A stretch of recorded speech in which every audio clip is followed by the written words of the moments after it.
जंगल में एक उल्लू और कौवा दोस्त थे। उनके घर भी पास पास ही थे। उल्लू तो अकेला ही रहता था, जबकि कौवे के परिवार में कौवा, उसकी पत्नी कौवी और उसका एक बेटा जग्गू थे। और फिर एक दिन कालू कौवा और उसकी पत्नी गोरी कौवी उल्लू के पास जाते हैं और उससे कहते हैं, उल्लू जी, हम जरा भोजन की खोज में जा रहे हैं। हमें शाम हो जाएगी। तुम्हें तो पता है भोजन पास से मिलेगा नहीं, हमें थोड़ा दूर जाना पड़ेगा। तुम हमारे घोंसले में बैठ जाओ और हमारे बेटे का ध्यान रखना। हम लौट कर आते हुए तुम्हारे लिए भी कुछ खाने को ले आएंगे। क्यों नहीं कौवे दोस्त, मैं कर लूँगा, लेकिन मेरे लिए खाने को कुछ जरूर लेते आना। तुम अच्छे से ध्यान रखना हमारे बेटे का। भोजन की तुम चिंता ना करो, हम ले आएंगे। और फिर कौवी और कौवा भोजन की खोज में चले जाते हैं। वो अभी गए ही थे कि वहाँ एक कबूतर और चिड़िया आ जाते हैं और उनके पास वाले पेड़ पर बैठ जाते हैं। कबूतर भैया, ये पेड़ ठीक है, हम इसी पेड़ पर अपने अपने घोंसले बना लेते हैं। नदी भी पास ही है, हमें पानी पीने भी ज्यादा दूर नहीं जाना पड़ेगा।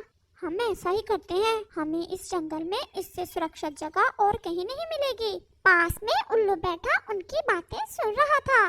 भोजन तो पहले ही नहीं मिलता इस जंगल में, और ये कहां से आ गए हमारे हिस्से का भोजन खाने। मैं अभी भगाता हूँ इन्हें। और फिर उल्लू उनके पास आता है। हाँ बे चिड़िया और कबूतर, क्या चूं चूं लगाई हुई है? तुम देख नहीं रहे तुम्हारी इस चूं चूं से कैसे मेरा आराम खराब हुआ है? सॉरी उल्लू भाई, अगर हमारे कारण आपको कोई तकलीफ हुई है तो। तकलीफ तो जरूर हुई है। अगर तुम यहाँ इस पेड़ पर अपने घोंसले बनाने का सोच रहे हो तो ऐसा मैं तुम्हें नहीं करने दूंगा। उल्लू भाई, क्यों गुस्सा हो रहे हो आप? हम पक्षियों की कोई बात नहीं होती। सब जंगलों पर सब पक्षियों का एक जैसा अधिकार होता है। अगर हम यहाँ अपने घोंसले बना लेंगे तो इससे आपको क्या तकलीफ होगी? कबूतर, तुम्हारी जबान तो कुछ ज्यादा ही बड़ी है, देखने में छोटी सी लगती है, बोलते बहुत हो तुम। मैंने जो कह दिया सो कह दिया, तुम्हें यहाँ से जाना ही होगा। कबूतर भाई, लड़ने का क्या फायदा, हम कहीं और चले जाते हैं। अगर ऐसे डर कर भागते फिरेंगे तो फिर कोई हमें घोंसला नहीं बनाने देगा। मुझे भी कबूतर कहते हैं। और उल्लू जी, तुम भी सुन लो, जो करना है कर लो। हम यहीं अपने घोंसले भी बनाएंगे और रहेंगे, तो फिर देखते हैं। और उल्लू वापस कौवे के घोंसले में जाकर बैठ जाता है। चिड़िया और कबूतर अपने अपने घोंसले बनाने का काम शुरू कर देते हैं। चिड़िया बहन, आप सूखा घास लाओ और कुछ दिन के, और मैं इनसे घोंसले बनाता हूँ। और फिर चिड़िया सूखा घास लेने चली जाती है और कबूतर पास में से ही कुछ तिनके ढूंढ कर ले आता है। कुछ ही देर में चिड़िया भी सूखा घास लेकर आ जाती है। और फिर ऐसे शाम होने तक वो अपने अपने घोंसले बना लेते हैं। और फिर शाम हो जाती है और कौवा और कौवी भी लौटकर आ जाते हैं। उल्लू, ये कौन है हमारे नए पड़ोसी? उल्लू, तुम्हें अच्छे से पता है कि यहाँ भोजन की कितनी कमी है, और फिर भी तुमने इन्हें घोंसले बना लेने दिए। बड़ा बदमाश है ये कबूतर। मैंने उसे रोका तो कहने लगा, जो होता है कर लो, हम तो अपने घोंसले बना कर रहेंगे। मैं देखती हूँ इसे। और फिर गोरी उनके पास जाती है। हमारे उल्लू भाई ने तुम्हें बताया भी है कि ये इलाका हमारा है, लेकिन तुम दोनों ने फिर भी अपने घोंसले बना लिए। कौवी बहन, हम बस कुछ ही दिन रहेंगे यहाँ, और फिर जैसे ही बाहर आएगी हम दूसरे जंगल चले जाएंगे। लेकिन हम तुम्हें बाहर आने तक यहाँ कभी नहीं रहने देंगे। चिड़िया, ये ऐसे मीठी मीठी बातों से मानने वाले नहीं, ये बिगड़े हुए पक्षी हैं, इन्हें मैं देखता हूँ। कौवी, अच्छा यही है कि तुम यहाँ से चली जाओ। तुम तीनों के लिए तो मैं अकेला ही बहुत हूँ। मैंने उल्लू से भी कहा है और तुमसे भी कह रहा हूँ, जो करना है कर लो, हम यहाँ ही रहेंगे। और अब तुम जाओ, हम थके हुए हैं, हमें सोना है। उल्लू भाई, सच्चा ही है, तुम्हारी जुबान तो काटनी पड़ेगी। देखती हूँ कैसे रहते हो तुम यहाँ। और फिर गोरी कौवी अपने घोंसले में चली जाती है। और फिर रात हो जाती है। चिड़िया और कबूतर अपने अपने घोंसलों में सो जाते हैं। लेकिन उल्लू, कौवा और कौवी तो सर जोड़कर बैठे थे कि कैसे कबूतर और चिड़िया को यहाँ से भगाएं। मेरी तो बहुत बेइज्जती की है कबूतर ने, मैं तो बदला जरूर लूंगी। कालू, तुम कैसे चुप करके बैठे हो? कोई उपाय निकालो। शर्म नहीं आती तुम्हें? एक कबूतर ने तुम्हारी पत्नी की कैसे बेइज्जती की है। मैं यही सोच रहा था। उल्लू यार, हम इनसे लड़ तो सकते हैं, ये 2 हैं और हम 3, लेकिन ऐसे लड़ाई करने से ये यहाँ से भागेंगे नहीं। दोस्तों, तुम तो जानते ही हो कि चील से मेरे अच्छे संबंध हैं। सुबह होने दो, हम सुबह चील के पास जाएंगे और उसे कहेंगे कि भगाए इन्हें। फिर देखना, ये पीछे मुड़कर नहीं देखेंगे। ये हुई ना बात, मुझे पहले ही पता था मेरा उल्लू भाई ही कोई उपाय निकालेगा।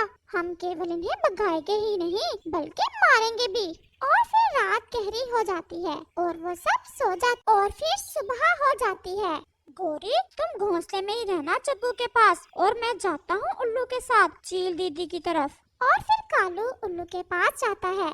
उठ गए हो दोस्त, अब जल्दी चलो, शाम होने से पहले पहले उन्हें भगाना है यहाँ से। मैं तो तुम्हारे ही उठने का इंतजार कर रहा था, मुझे तो सारी रात शांति नहीं मिली। बड़ी बदतमीजी की है कबूतर ने मुझसे। और फिर वो दोनों चील की तरफ चले जाते हैं। कबूतर भाई, चलो हम भोजन ढूंढ लाते हैं। शाम तो होने दो, गया है मेरा पति तुम्हारा बंदोबस्त करने। देखते हैं तुम दोनों आज की रात यहाँ कैसे सोते हो।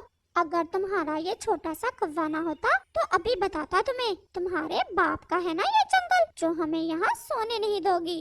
कबूतर भाई, मुझे तो बहुत डर लग रहा है। चिड़िया, मेरे होते हुए तुम्हें डरने की कोई जरूरत नहीं, मुझे अच्छे से मुकाबला करना आता है ऐसे पक्षियों का। और फिर वो दोनों भोजन की खोज में चले जाते हैं। आओ भी मेरे पुराने दोस्तों, आज तो बहुत दिनों बाद मिले हो, कहाँ रहे हो इतने दिन। बस दीदी, आपकी याद आ रही थी, मिलने चले आए। और एक काम भी था। काम? कैसा काम? मुझसे क्या काम पड़ गया तुम्हें? दीदी जी, हमारे पास वाले पेड़ पर एक चिड़िया और कबूतर ने घोंसला बना लिया है। बातों बातों में उनसे हमारी लड़ाई हो गई और अब हमें उन्हें वहाँ से भगाना है। लेकिन वो कबूतर बड़ा बदमाश बन रहा है, कहता है कर लो जो करना है। तो रह लेने दो उन्हें भी, तुम्हारा क्या ले जाएंगे वो। दीदी, बात यहीं तक नहीं है, उस कबूतर ने मेरी पत्नी की बहुत बेइज्जती की है। अब तो इज्जत की बात है। मैं तो उन्हें ये कहकर भी डराया हूँ कि मैं अपनी चील दीदी को लाता हूँ। चिड़िया तो डर गई, लेकिन वो कबूतर तो आपके नाम से भी नहीं डरा और बोला कि अभी लाओ, मैं भी चील की आंखें निकाल दूंगा। कालू कौवा ऐसे चील को गुस्सा दिलाता है। फिर तो वो कबूतर पिटेगा मुझसे, और जरूर पिटेगा। चलो मैं देखती हूँ। और फिर ऐसे वो चील उनके साथ चली जाती है। थोड़ी ही देर में वो पहुँच जाते हैं। आ गई, मेरी बहन आ गई। मुझे पूरा विश्वास था मेरी बहन मेरा बदला लेने जरूर आएगी। गोरी, ये तुम्हारा छोटा बेटा कब पैदा हुआ? अभी पिछले महीने ही निकला है अंडे से, अभी अच्छे से उड़ नहीं सकता। कहाँ है कबूतर और चिड़िया के घोंसले? दीदी, वो सामने हैं। सुबह से गए हुए हैं भोजन लेने, बस आने ही वाले होंगे। वो अभी ऐसा कह रहे थे कि कबूतर और चिड़िया वापस आ जाते हैं। बहन जी, आगे हैं वो, पास से भगाना ही है या 2-4 चोंचे भी लगा दूं।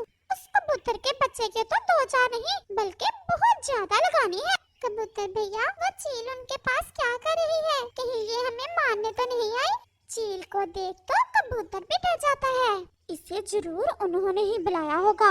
कबूतर और चिड़िया ऐसे बातें कर ही रहे थे कि वो चील उनके पास आ जाती है। कबूतर भाई, ये समय ताकत दिखाने का नहीं बल्कि अकल दिखाने का है, बस तुम चुप रहना।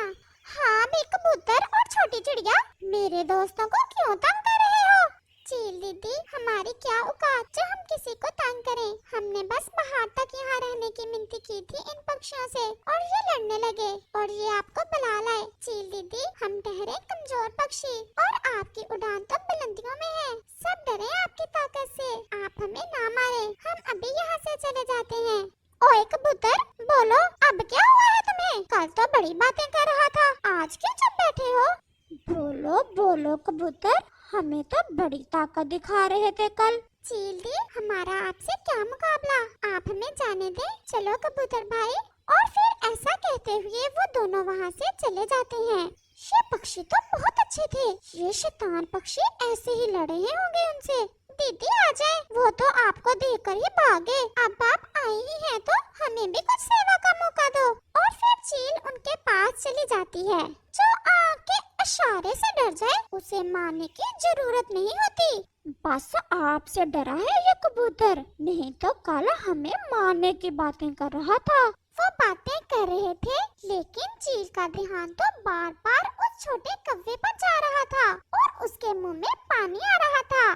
गोरी और कालू, जाओ और लाओ कुछ अपनी दीदी के लिए खाने को, मुझे भी बहुत भूख लगी हुई है। चील दी, आप इधर ही बैठे हमारे घोंसलों के पास, हम अभी कुछ लेकर आते हैं। और फिर ऐसा कहते हुए कालू, गोरी और उल्लू चील दीदी के लिए कुछ खाने को लेने चले जाते हैं। दीदी, और वो भी इन शैतान पक्षियों की, बहुत दिनों बाद ताजा मांस मिला है खाने को, और वो भी छोटा पक्षी। ये तो मेरा मनपसंद भोजन है। और फिर ऐसा कहते हुए चील छोटे कौवे को मारकर खा जाती है और वहाँ से चली जाती है। थोड़ी ही देर बाद जब गोरी, कालू और उल्लू वापस आते हैं तो गोरी अपने बेटे का खून देखकर जोर जोर से रोने लग जाती है और उन्हें उनके किए की सजा मिल जाती है। प्यारे दोस्तों, इस कहानी से हमें सीख मिलती है, कभी किसी कमजोर पर जुल्म मत करो, क्योंकि कभी कभी कमजोर के मन से निकली हुई आह जालिम को उसके अंजाम तक पहुंचा देती है।